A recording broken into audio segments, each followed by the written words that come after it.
चलिए वक्त हो चला है अमेरिका, इजराइल और ईरान की जंग से जुड़ी हुई बड़ी अपडेट्स जानने का। रूस के राष्ट्रपति व्लादिमीर पुतिन ने ईरान युद्ध को लेकर चेतावनी दी है। उन्होंने कहा है कि इस युद्ध से कोविड महामारी जैसे हालात हो सकते हैं। मॉस्को में बिजनेस लीडर्स से बातचीत में पुतिन ने कहा है कि मिडिल ईस्ट में जारी जंग के नतीजों का सटीक अनुमान लगाना मुश्किल है। उन्होंने कहा कि जो देश इस युद्ध में शामिल हैं उन्हें भी इसके असर का अंदाजा नहीं है। उन्होंने बताया कि संघर्ष का असर अंतर्राष्ट्रीय लॉजिस्टिक्स, उत्पादन और सप्लाई चेन पर पड़ रहा है। साथ ही तेल, गैस, धातु और उर्वरक सेक्टर की कंपनियों पर दबाव लगातार बढ़ता जा रहा है। अभी हॉर्मुज स्ट्रेट बंद होने से क्या कम परेशानियां थी जो अब ईरान ने बाब अल मंदेब स्ट्रीट को भी बंद करने की चेतावनी दे दी है। दरअसल दावा किया जा रहा है कि अमेरिका ईरान के खार्ग द्वीप पर जमीनी हमला कर सकता है। इसके जवाब में ईरान ने बाब अल मंदेब स्ट्रेट को बंद करने की चेतावनी दी।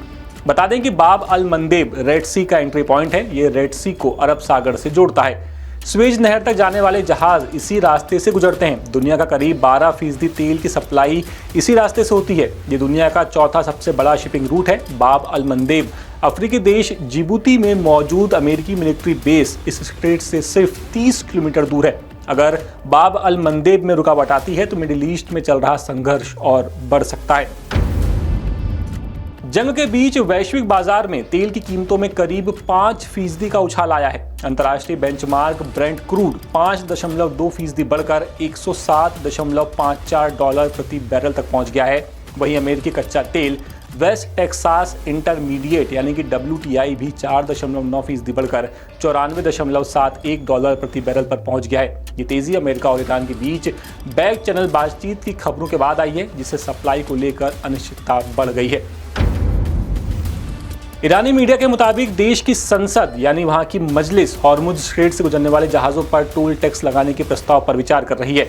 अगर ये लागू होता है तो ईरान इस अहम समुद्री रास्ते से सुरक्षित गुजरने के लिए जहाजों से शुल्क वसूल सकता है। संसद की कंस्ट्रक्शन कमेटी के प्रमुख ने बताया है कि इस संबंध में एक ड्राफ्ट तैयार किया गया है, लेकिन इसे अभी औपचारिक रूप से बिल के रूप में पेश नहीं किया गया है। उनका कहना है कि इस प्रस्ताव का मकसद जहाजों को सुरक्षा प्रदान करना है। हालांकि अभी तक ये भी साफ नहीं हो पाया है कि टोल की राशि कितनी होगी।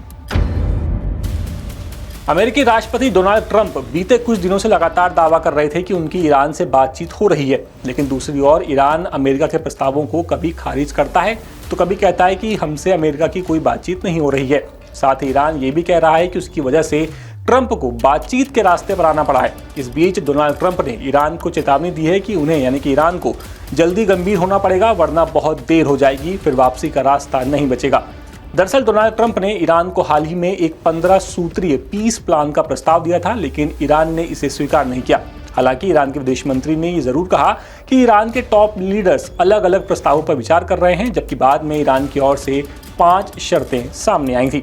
तो फिलहाल इस बुलेटिन में इतना ही। नमस्कार। लेटेस्ट,